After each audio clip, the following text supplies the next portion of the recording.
Hi everyone, this is Andy from the Million Cat Challenge team. I'm here to introduce you to our wonderful speakers and to thank you so much for taking time out of your busy day to join this webinar. We're lucky today to have with us Bryn and Mike Keiley of the MSPCA. Before we begin, we'd like to thank Maddie's Fund for hosting this webinar and for making the Million Cat Challenge possible through their generosity. One other little bit of housekeeping, we're reserving the last, 15 to 30 minutes or so for Bryn and Mike to answer any questions that may come up during the presentation. You can submit questions as they arise during the webinar using the Q&A box that's in the left-hand column. Please send us questions as they occur to you, since we never know whether we'll have enough time to answer all the questions, and sometimes we don't have time at the for questions that are asked at the last minute. If something comes up that you'd like to ask about, go ahead and type it in right away and we'll queue it up. And now I'd like to turn it over to Kate to introduce our presenters. Thanks so much, Andy. This is Kate, and it's my honor to introduce our great presenters today. Mike Keiley is the director of the Noble Family Animal Care and Adoption Center for the MSPCA at Nevins Farm, which is a super fun place to visit if you're ever out that way. He's been working in animal welfare since 1994, all at the Nevins Farm. As director at the MSPCA for over 12 years, he has orchestrated the adoption and outreach programs at one of New England's largest and busiest animal welfare organizations. And our other presenter today is Bryn Conklin Rogers, the program manager at the MSPCA Boston Adoption Center, and she's been with the MSPCA since 2007. She started in the advocacy department before transitioning to work in the adoption center. She manages the adoption center's events as well as the foster care and volunteer programs. And she works on spay-neuter programs and adoption programs at the Boston MSPCA. Bryn, her husband, and beautiful daughter Violet live with a very special cat named Freddie. And just before the webinar started, I asked her what made Freddie so special, and she started listing so many quirks and defects that we don't have time to go through them all, but I thought it was wonderful, just the loving way that she described all the ways that Freddie is special. And I first learned about the changes that this team had made at the MSPCA probably about a year ago when Bryn generously sent me an email describing in detail the change and some of the impacts that it had had. And I made slides out of it, and I started with a slide that said, easy win. And then I had another slide that said win-win, because it impacted two things in a positive way. And then I had another slide that said win-win-win. And then another slide that said win-win-win-win, and another win. So really impressed by all the good things that have come out of what is potentially a pretty accessible change for a lot of organizations, and also the really thoughtful way that this group has gone about making the change, communicating the change, and then putting that together so that all the rest of us can learn to do something similar in our own organizations. So thank you so much, Mike and Bryn. Take it away. Hi, everyone. Thank you, Dr. Hurley, for that introduction.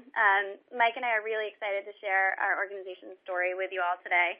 And we're big fans of the Million Cat Challenge and the platform you've created through both your Yahoo group and the webinars, which challenge us all to look at the policies and programs we have in place and make sure we're doing our best and doing right by the at-risk cats in our communities. And I need to personally thank you as well, because I listen to the webinars often on my hour commute to the adoption center, so they keep me entertained and keep me thinking instead of having road rage. So you introduced us, but I wanted to introduce you to the MSPCA as an organization. So we are the second oldest humane society in the country. We were founded in 1868. We are a private 501c3 nonprofit organization. And what makes the MSPCA unique is that we're really involved in every facet of animal care and welfare. So we have 4 adoption centers whose work we'll be focusing on today. But we also have 3 nonprofit animal medical centers. So we have the one here in Boston, which we're speaking from you today. And Angel is a 24-hour emergency hospital. It's also a specialty hospital. So we have vets here that specialize in oncology, ophthalmology, dermatology. And so that's really nice to have next door to your animal shelter. I think we all can realize why. We get a lot of medical cases in, and having experts in the field next door is really has a great impact for us. But it also is a 24-hour emergency center, like I said, so in some ways it makes us a 24-hour adoption center. We do take in strays and bottle babies at all odd hours of the night. So it does present some challenges as well. And then we have another animal medical center in Waltham, which is 30 minutes west of the city, which is also an emergency hospital. And then we also just opened a nonprofit clinic within the Neshoba Valley Technical High School. So that's north of the city. And there they provide basic animal care as well as low-cost vaccinations and spay-neuter.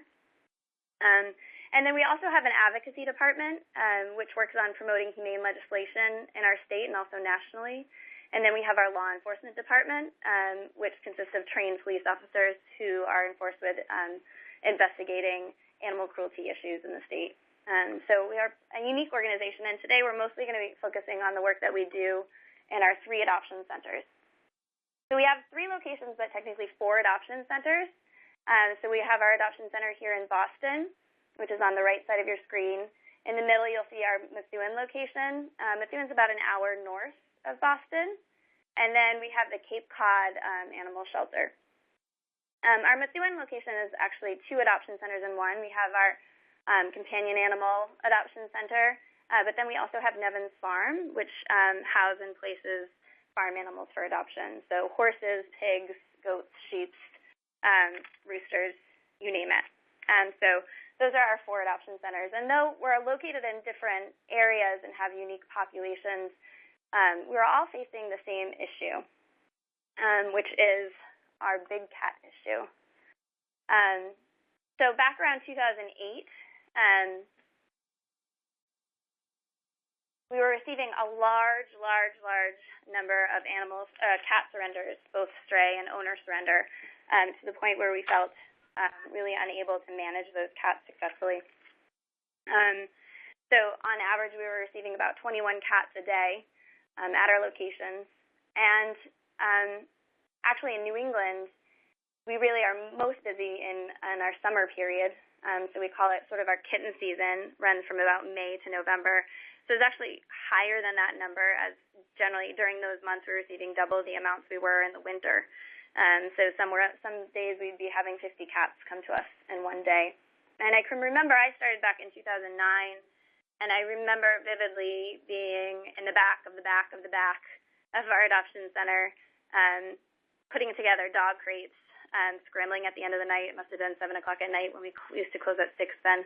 And assembling dog crates because we had just taken in 6 more cats from one house and we didn't have anywhere to put them. And at the time, the adoption counselor was just holding all the cages in the back and crying. She was so upset, and she was one of the people I looked up to the most at the shelter. And so those vivid memories stick with you and make you so happy of where we've gotten today.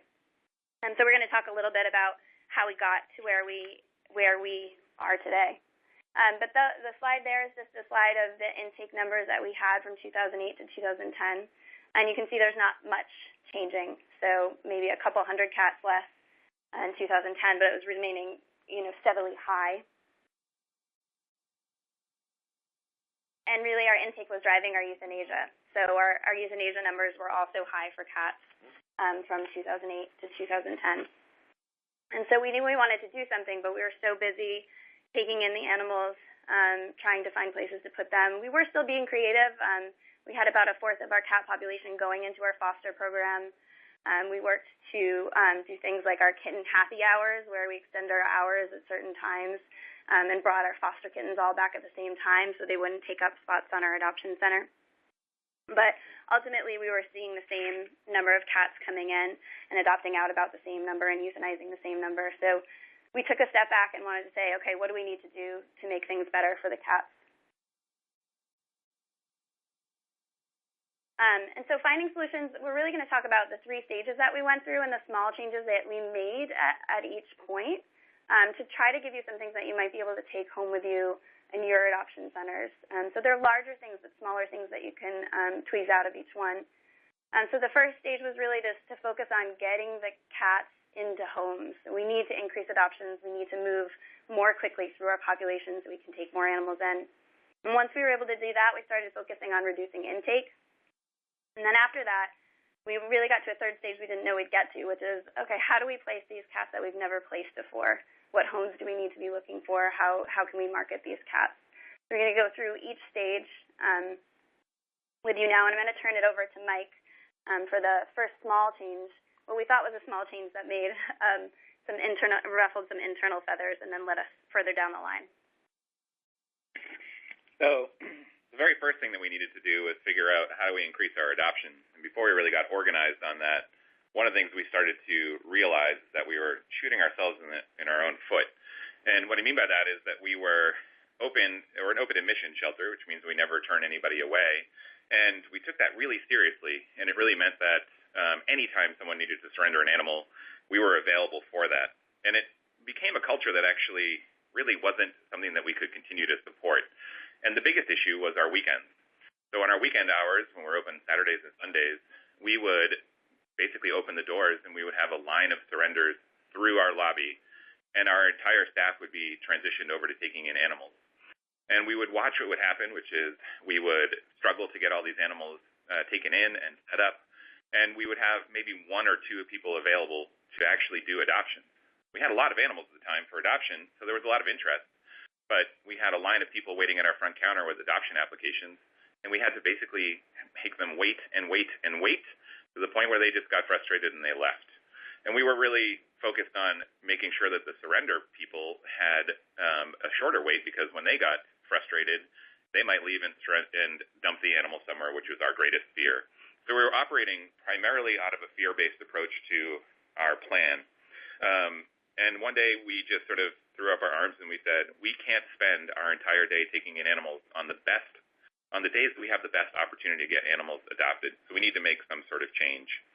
And ultimately that looked like, starting at one location in Methuen, we stopped taking animals on the weekends, and we kindly let people know that we have surrender hours. We made them available throughout the week. And when people showed up on weekends after we had changed, we politely asked them if they could come back so that we could keep our staff available for adoptions. And some people would, and that was great. And other people said absolutely not, and we would still take those animals in. So we still lived our mission of open and admission, and we didn't turn anybody away that really needed help, but we did start to filter them into hours that would be more manageable for us. And in fact, it worked great. It made us a little bit more strategic, where we could try to take the animals in during the week, get them adoption ready by the weekend, and potentially out the door. So it really did work.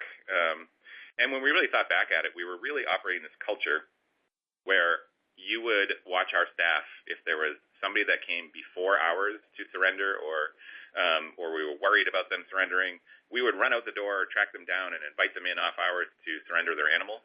But if somebody knocked on the front door and said to us, we would like to adopt your most senior cat, we would close the door in their face and say, come back during adoption hours. So we were doing it to adopters, but not to surrenders, and we needed to flip that switch. So we instructed staff to politely ask surrenders to come back during surrender hours, and if someone happens to knock on the door and say, we'd like to adopt a cat, let them in, and we'll figure it out from there. It seemed like a simple change, and we thought there wasn't really going to be much of a pushback. But where we do operate a law enforcement division, that was actually our very first pushback. Our law enforcement agents were really worried that we closed our surrender hours on the weekends, because they were directing people there to surrender animals, and they didn't want any barriers to that process. So we did have a lot of back and forth, but we held steady. We weathered that storm, and now it's just how we do business. People call, and they may get frustrated that we don't have hours on the weekends, but we explain to them why that is, and we let them know it's a serious decision to surrender an animal, and it may mean that you have to take a day off of work or leave work a little bit early, and most people get that. In the case of emergencies, we still take those animals in and don't turn them away. So we moved that, and that actually made a big difference for our adoptions. We were able to send more animals home on the weekend. We were able to filter our resources for personnel towards surrenders during the week, and we were able to even sometimes make staff available to us that were specifically just available for adoption, and not have to have them worry about taking in surrenders. So we were able to have some of our best adoption counselors work the weekends for us. From there, we tried to take it another step further.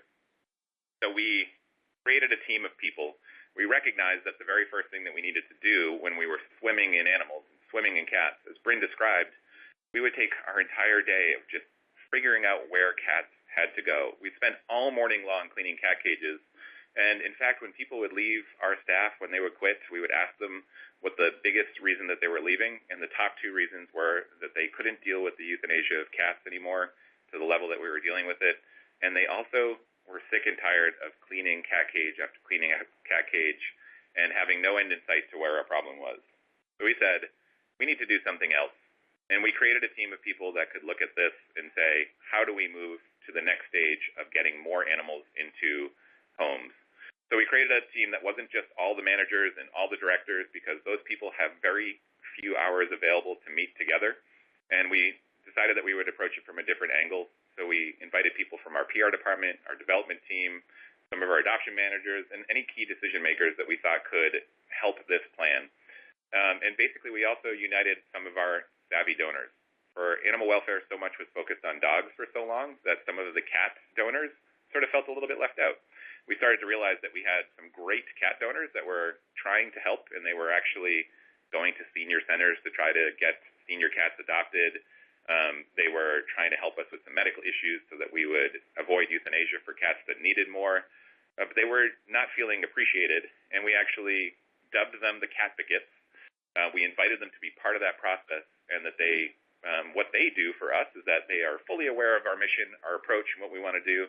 And what they do is raise money for us so that we have the resources necessary to do the next steps. And they didn't necessarily want to dictate exactly how things were done, but they wanted to make sure that we were as well-funded as possible so that we could continue our mission and try to adopt out more animals.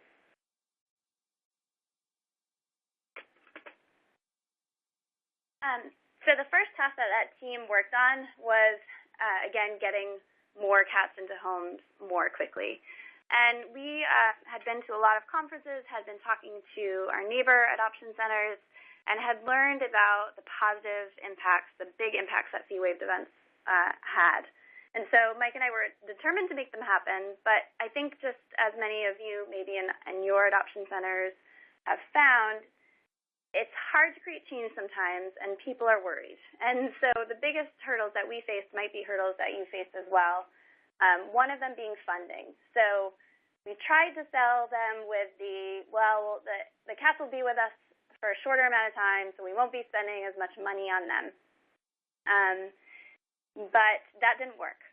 So we knew we needed to fund it, and that's where those catadvocates, without them, none of this would have been possible. So we were able to raise money through really 4 of our major donors, talking to other donors, and getting them to understand that their money will directly go to saving a life, to paying an adoption fee, and that was really sexy to donors. So it worked out really well. So we surpassed that first hurdle of raising enough funds to say, okay, we'll cover the costs of the adoption fees through those funds. But we still had that pill to swallow of like, wait, you're giving away cats for free. That feels like it's devaluing cats. And we don't want to do that. Cats are amazing. So to work on that, we said, okay, I see what you mean. How about we just discount the adoptions and see how it goes? If it goes well, if the people that are coming in and adopting are, still valuing the cats just as much and seem like great homes for the cats, if our return rates don't go up, then we can revisit the fee waived. And that's what we did. So the first event I think we did in 2010, we called it SPF 75. And it was in our summer months. And we discounted the fee to $75. Now, that's still pretty high when we look at some of the other adoption fees, but our fee was normally $150, so it was a significant discount for us. And we had some success. So when we compared the adoptions from years past to that weekend adoption, I think we actually did it for a week, it was higher. And the biggest thing that we found is that the people coming in weren't people looking for a discount, but were people who had been thinking about getting a cat for a long time, heard about this event on the media, and wanted to help out. And so it's kind of the opposite of what we thought we would be bringing in. And our return rates were just the same, if not lower. And so that really gave us that like piloted, soft way of doing it to then take that harder pill to swallow of like, let's just try the fee waves and compare and see what happens. And so that's what we did. And so we had our first fee waive event in 2011. And it was amazing. And I think once you can get to that point where you just try a waived event and you put your all in it, you advertise it, you talk to the media about it, you make sure your volunteers are on board. We talked a lot to our volunteers who were going to be at the event. We made sure our staff was willing to try it and see how it went. The results speak for themselves. So it is amazing for those of you who've worked in animal welfare for a long time to see empty cages in the middle of August. Empty cages in the middle of August. Our whole adoption floor was empty cages. It was just, it was euphoria. It was amazing. And so we also followed up with a lot of the adopters, and we got great pictures and great stories of the matches that we made. Yes, it was mayhem. You have to be prepared for that, and we were. And so it was great, and our return rates were the same, if not lower, from that weekend. And it just gave us room to breathe, and that's what we needed, especially in those summer months where we're just filling up too quickly.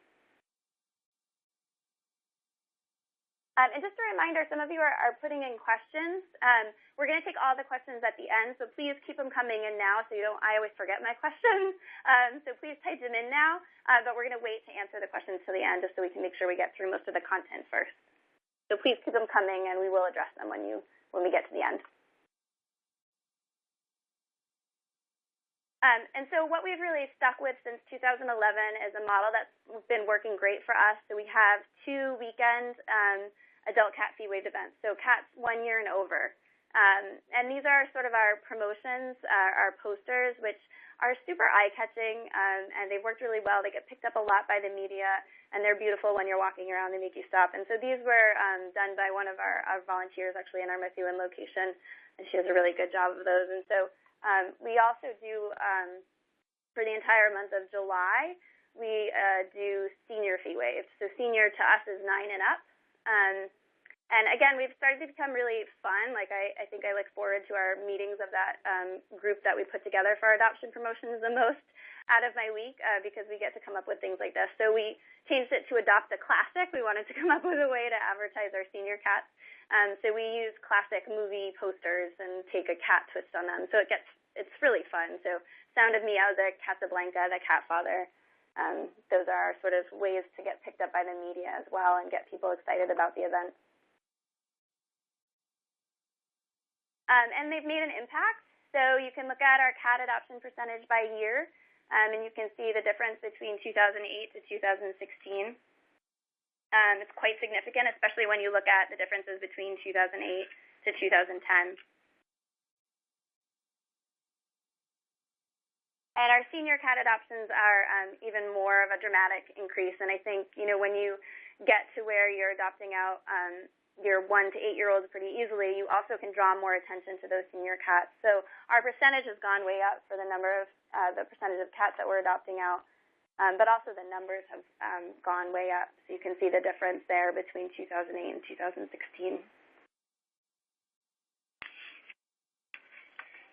So this next slide is just a little highlight to one of the animals that we adopted out, and I think it's important, that we tell this through to donors and people who are interested, not just the stats, but also the animals that are behind the stats. So Boots is one that was particularly exciting for me. Boots came to us. He was an 18-year-old cat, and prior to these adoption events, we had kind of a glass ceiling of 12 years of age was about the highest age we were going to go to that we thought was reasonable for people to come in and adopt. Otherwise, they just weren't going to get adopted. They were going to stay in a cage, taking up a cage for a long period of time, and we may end up having to euthanize them anyway when younger, more adoptable cats came in. But as we started to get to the point where we started moving our cats more quickly and we had that moment to breathe, like Bryn said, we actually had an opportunity to start looking at the cats that we maybe didn't have a chance to help before. And Boots is the one that sticks into my mind. He was 18 years old when he came in. He was thin. He had bad teeth, but he was really a happy cat. We determined that he was in early stages of renal insufficiency and he was hyperthyroid. And we thought, this is a long shot, guys. We'll try it, but, I don't think anyone's going to come in and adopt a cat that's starting with kidney failure and hyperthyroid. But basically, we were able to do the dental in-house. We started the treatment for hyperthyroid, and he was adopted 3 weeks later. And what we learned from that is people who adopted him, they didn't come in looking for a cat at all. They came in, they were stopping by maybe to drop off donations, I'm not sure. They happened to see this cat, She had been a previous vet tech, and she saw this 18-year-old cat in a cage, and she was inspired to adopt this cat. He was gone within 3 weeks. Now, prior to the clearing some of those animals out, we would have assumed that this cat would have been here for years.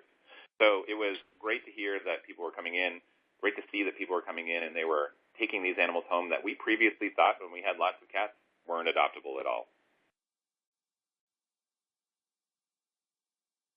So now we had some breathing room, especially in our summer months, because we were getting out the animals quickly. And those bottlenecks that I think we all face where you keep getting cats into your receiving areas, but not being able to move up onto the adoption floor because your cats are sitting on your adoption floor. We were past that now, and so we were able to take a breath in and start looking at, all right, how do we reduce the number of cats coming into us? And again, we felt strongly, we believed in being an open admission, always being there to take an animal in, not sitting on a waiting list as an organization. And so we wanted to look at how can we reduce it through reducing the number of animals in our community.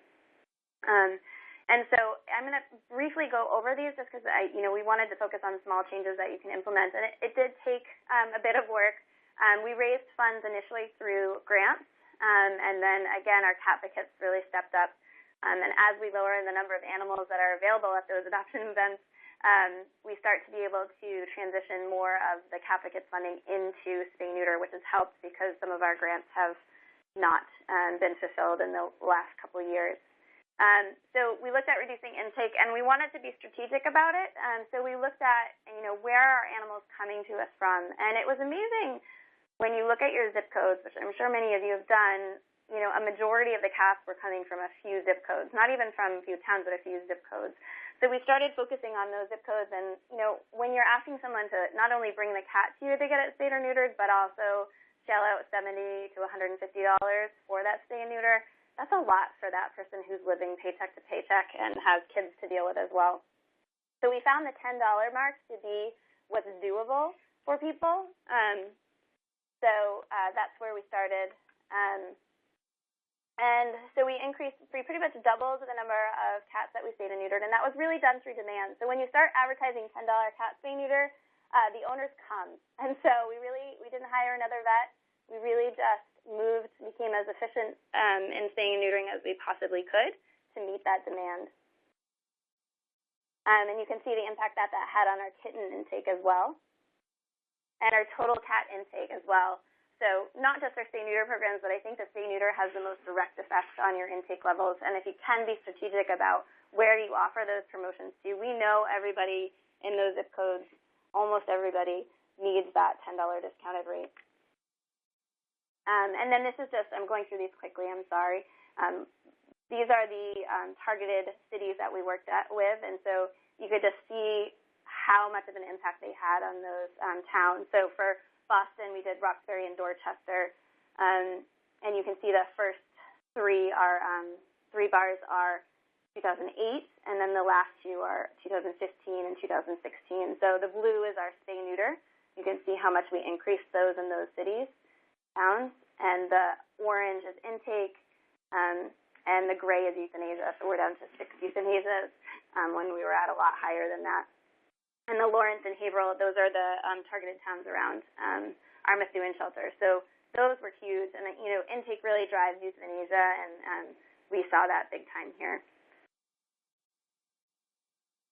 So once we got past the whole, we're taking in lots of cats, placing as many as we can and euthanizing the rest, and we moved into strategically adopting out as many cats as possible, as well as reducing our intake through spay-neuter, we started to move into this other stage, which is, okay, the cats that we actually have left are no longer just everyone competing against the number of kittens that we have, young adult cats that are healthy and friendly, and we were left with this pool of cats that, quite frankly, we used to euthanize without even really thinking about it because we had so many other cats to deal with, and now we were at the point where we could say, maybe these cats are placeable. This is a big topic, and I'm not sure that we'll have enough time to do all of them justice, but I'll go through as many as I can and really try to focus on the important ones. So the first part of it, really just the basics, part of placing difficult-to-place cats was to get the right amount of information on them. When we were looking at cats that were house oiling or biting and scratching, we were not necessarily doing them justice because we were taking in small amounts of information on them just because we were taking in so many and we couldn't give each and every one of them the time that they needed to get a full profile. Or we'd have the owner fill it out and we would just process the animal. So our staff actually sits down and really dives into this cat. What we wanted to walk away from is we want to know this cat the best we possibly can from the owner's perspective. We didn't want to know the cat just from a cage perspective, and that was important. Once the cat was in a cage, we had to realize some of them act really crazy once they're in cages, even if they're wonderful when we see them with their owners. And in fact, we were starting to see that some of these cats that were so terrible that were being dropped off for spay-neuter, we couldn't get them back out of their cages when the owner came to pick them up. We had the owner come back and do that for us, and the cat would just start purring and rubbing up against them. So we started to realize maybe we needed to do something different with our caging. So we started using the portals, making the cages bigger and more comfortable for the animal, making sure that everything was focused on making sure that cats had the best possible transition into the shelter it possibly can. One of the other things that was really hard for our culture with our staff was to make sure that we started looking at individual animals as individuals. Many cats sound the same. You know, 2 12-year-old cats with hyperthyroid and renal insufficiency, they may sound the same on paper, but they're very much individual animals. And we had to get out of that loop of, well, we euthanize this cat, so we should also euthanize this cat that looks the same on paper. We started to look at them as individuals and give them more opportunities that way. And we also started to have to realize that sometimes the best owners for these cats were where they came from. So when they're not being successful in the shelter, sometimes we just needed to call them back. And quite frankly, what we learned is that once our staff started working with clients for spay-neuter, and our adoption staff helped with that as well, we started to realize that the people that were in our community, like Lawrence, for instance, we used to think were bad cat owners because the only relationship we had with them was when they surrendered the animals to us. So we just knew them as people who give up their animals and don't care about their animals. And we started to look at them when we were helping them with spay-neuter is that these are wonderful cat owners that just might not necessarily have the resources necessary to make things be successful. And maybe that was our job now. And so we started to look at it just from the SATs. When the SATs, you fill out your name and you get 300 points. So we started to give people 300 points just for walking into our shelter to adopt an animal and start that conversation from a leg up from them instead of looking at them suspiciously. And that really opened the doors towards placing more animals effectively. So working with difficult-to-place cats, really the important takeaways for this is know your strengths and weaknesses. We know that our shelter is very, very busy, and so shy cats don't necessarily move quickly through our building, but they do work really well for other rescues that have a quieter place or a smaller shelter. And we had to start to stay within our limits of what we knew we could do and do well and have other places help us out with the ones that we couldn't do well. And in exchange, we could take some of their more placeable cats because we had great walk-through opportunities for adoption, and our foot traffic was great where their rescues were homes, and we were able to place their cats. So we sort of started to trade off and work with each other, not just the big shelter gives to the small shelter, but we give back and forth so we can maximize the best opportunities for the cats, no matter where that location was. That took some convincing on our part, but once we got to that point, we really worked together as a community for cats, started to look less like the number of animals that come into our shelter are our responsibility, but really the number of cats that are in our community are shared responsibility through all the groups that are there. So marketing our difficult-to-place cats, we really had to train our staff not to just sort of quickly filter people through and hit them with the worst stuff first just to see if they could bear the brunt of that punch and if they were still interested. We actually had to start training staff just to actually start with the best qualities of the cat rather than their issues that they were dealing with. So we would talk about Boots being incredibly affectionate instead of Boots having hyperthyroid issue and renal insufficiency. And that made people listen a little bit longer, and we were able to have a better conversation with them overall. And we also had to kind of change some of our terminology. We were often using terms in our shelter that didn't necessarily translate to the public, like high arousal, which, you know, for a feisty, I'm using it now to explain it, but feisty and high arousal for teenage cats that like to hunt and bite, that didn't necessarily mean anything to anybody. So we actually had to describe the behavior and what they would need to do to make that be successful, and that made a big difference. And ultimately, we started to realize that we had to invest more marketing in the animals that have been there the longest. So we implemented some plans with our volunteers to say, hey, when a cat hits 3 weeks in the shelter, let's start changing things for that cat. Let's start ramping up the expectations for the public. Let's get them on social media. Let's make their cage cards better. Let's find their positive attributes and really sing those praises. And we focus on the cats that got stuck there rather than just all the cats, because some of the cats didn't need much help to get adopted. And we really recommend using video. We know these cats really well, but taking one still photo doesn't necessarily do the job. And sometimes even the still photos we were taking really showed a not very friendly cat. So why would anyone come in to adopt a all-black cat with its ears pinned to the back, huddled in the corner of a cage? Why don't we have them interact with the people that are caring for them and snap some real live photos? Like you see in this photo here with the cat kissing the nose of one of our volunteers. Who wouldn't want to adopt that cat? But who would want to adopt that cat if it was just a picture of her in her cage, huddled in the corner? So we started to do a lot of discussion about who our difficult-to-place cats are. And obviously these are probably the same for everybody. They're cats with medical issues, feline leukemia, senior cats, chronic illness, hospice cats. Hospice cats we never even thought we could have any opportunity with, but once we started getting our space under control, we started to help all these cats. Cats with behavior issues, house soiling, biting, scratching, shy and fearful. And we started to work with all of these cats as quickly as we possibly could. Working with medical conditions is pretty clear, I think, for the most part. What was most important for us is that we were able to write clear medical records for the adopters in a way that they could read it. So we had to get our vets trained to actually translate vet speak into human speak and get them to the point where they actually could understand them. Set clear post-adoption plans so they knew where the responsibility lied, whether it was with us as follow-up or on their own with their veterinarian. And remove some of the cost barriers. So if we did start to see some issues that might make it hard to adopt those animals, maybe we should waive the adoption fees so they can spend the money on the medical care. And put some of these animals into foster care if they needed more close monitoring, like diabetic cats.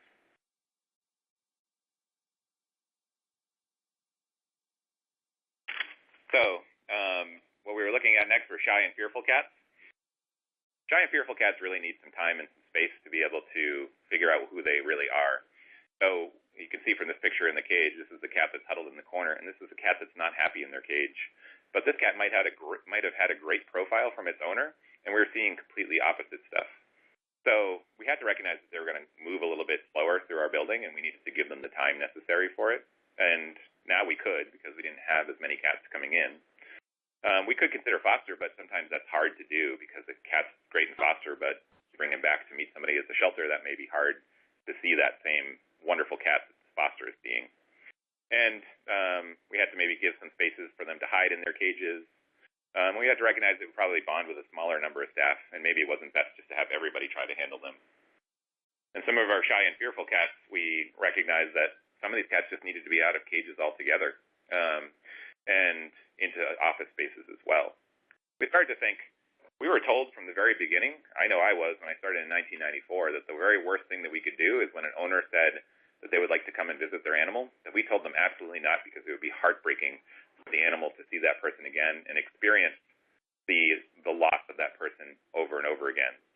But we started to realize maybe that's actually not the case anymore. Maybe they could actually help us with that process. We were seeing them be friendly when they were picked up from spay and neuter, when they were previously mean to us. So maybe we just needed to try and challenge that expectation of not having them visit.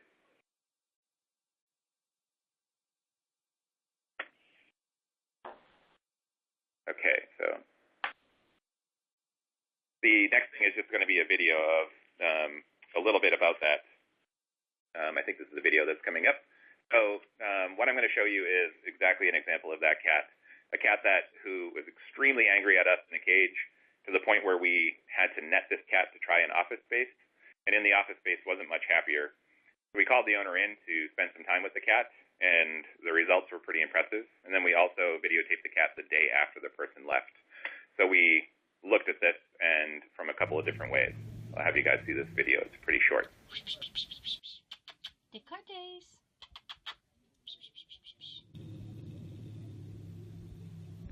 He was like, as you can see, this cat's I love you so much. less angry than we met him in the cage, but his full hackles are up. As you can hear the video, he's growling. So hard. Here he is the minute the owner walked in the door. I feel so bad. Just headbutting headbutting like crazy, just absolutely ecstatic to see his person. How amazing you are. And every single staff member came into the office to see if he would do the same with them, and he did. He was friendly with everybody at that point. My voice. But we wondered whether this would actually extend out once the person left again, or would they go through that heartbreak that we expected to see happen.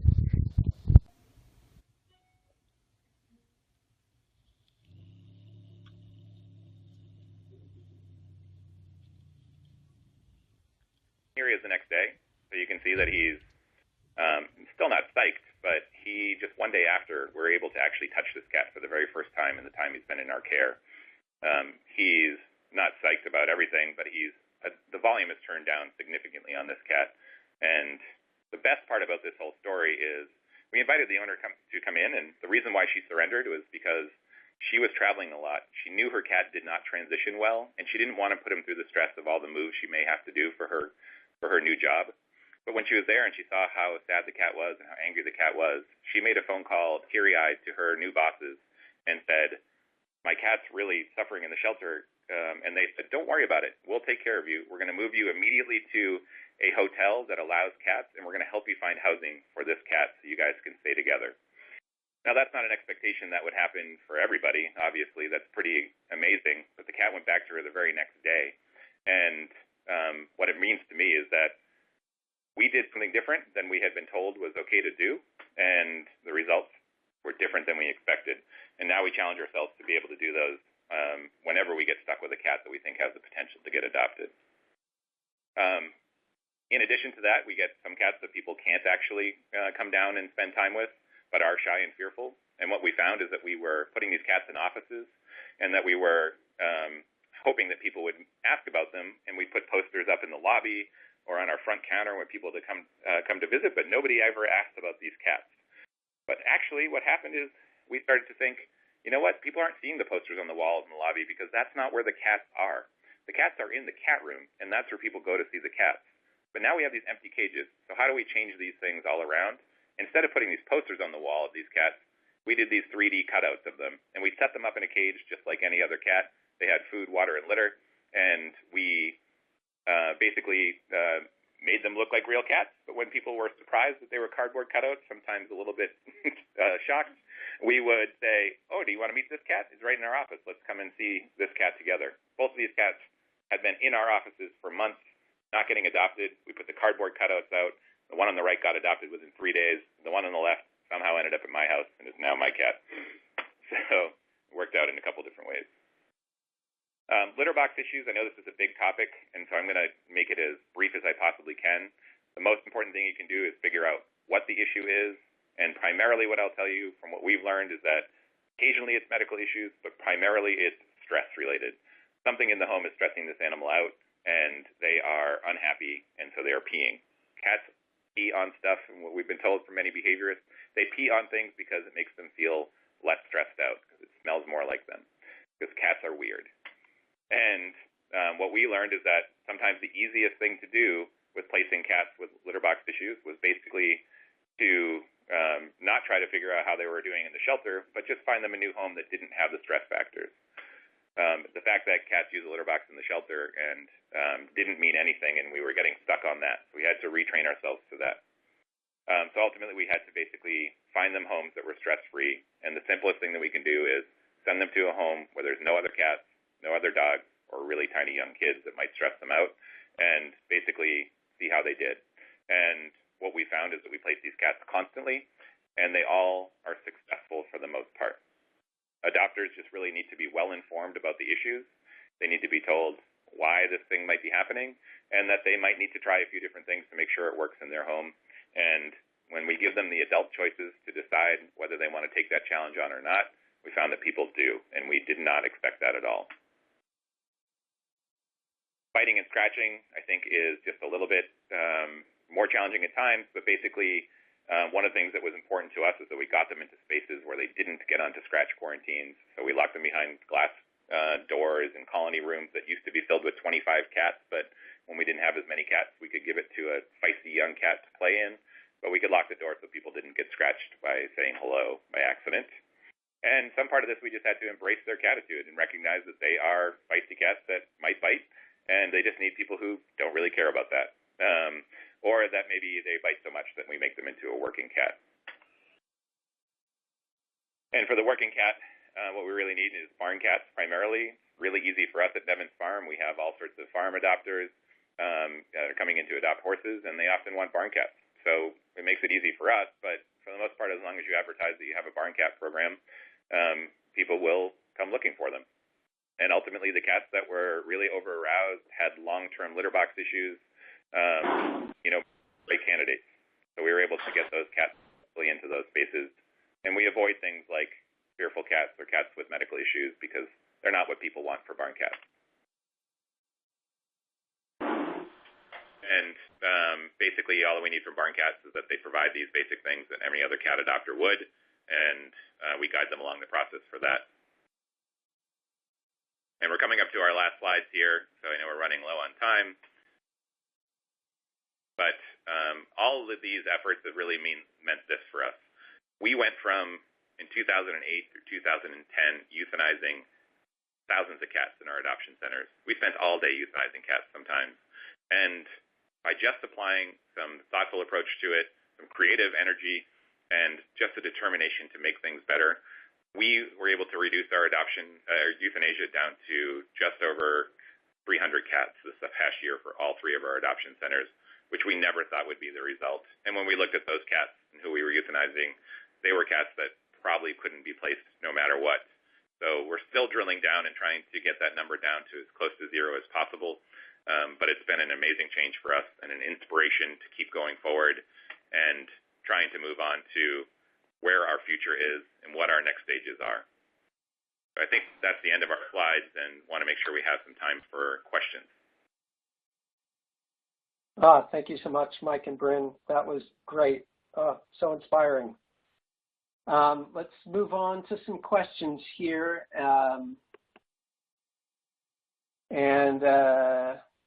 We've got quite a few, and we'll get through as many as we can. The first one is, how did you define and communicate what is an emergency surrender when you made that change?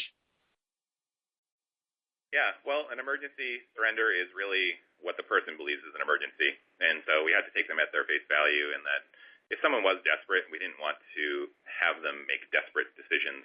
And so, if they call on the phone ahead of time, we kind of define an emergency as maybe house burned down, they're losing housing, or things on those lines. But most of those times, those people just showed up. And if it was an emergency to them, we just dealt with it.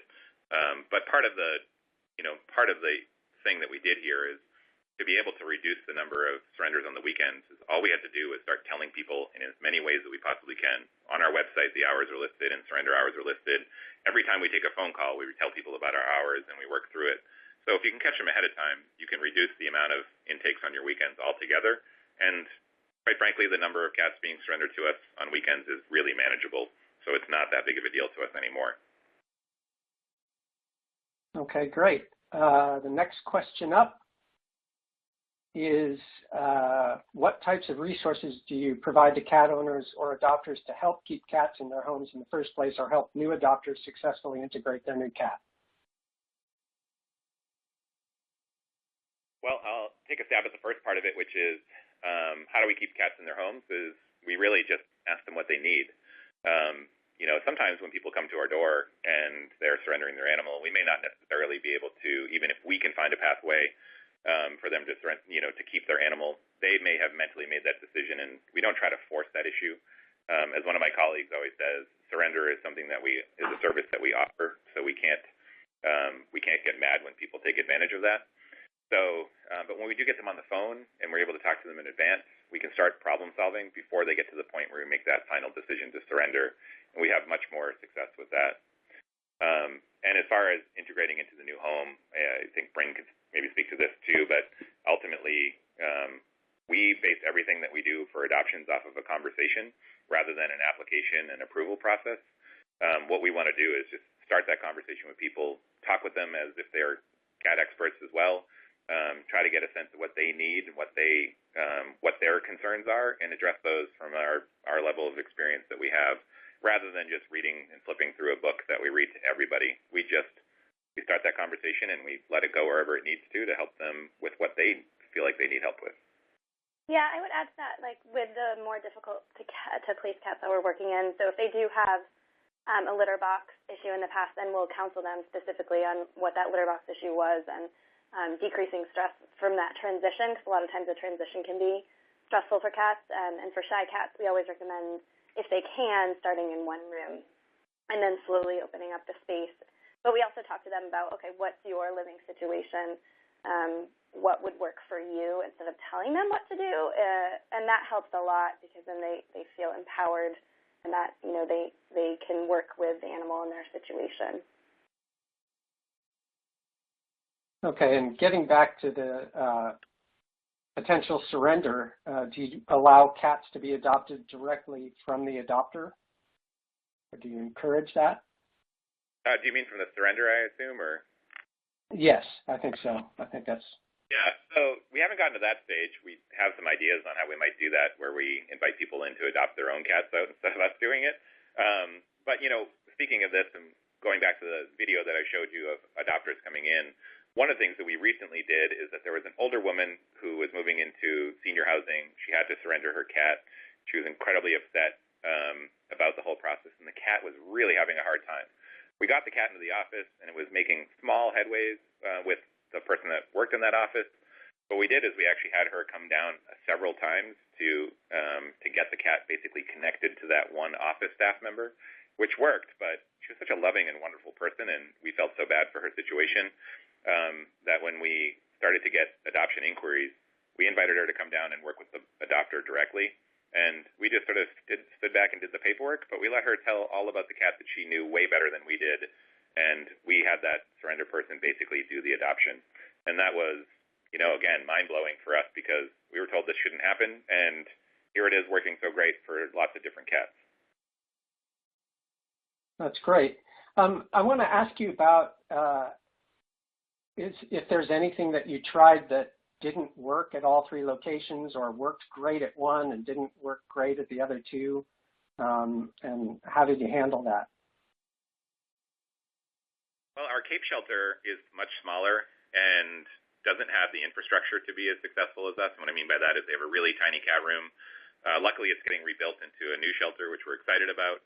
But it's really hard to get people parked at that location. It's hard to get people into the cat room in any volume. So those events where they draw in so much interest are really hard to navigate through such a small space. So what we recognize is that our adoption events is that one of the other ways that we might be able to help our Cape shelter get to a more normal status is our Boston and Methuen locations are basically adopting out every cat, which means we all of a sudden had space in Boston and Methuen.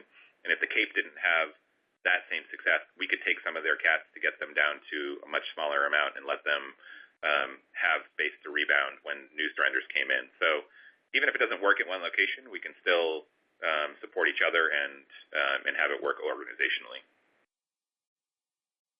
Okay. The next question up is, besides cat portals, what other low-cost stress relief techniques have you tried for the cats at your shelters?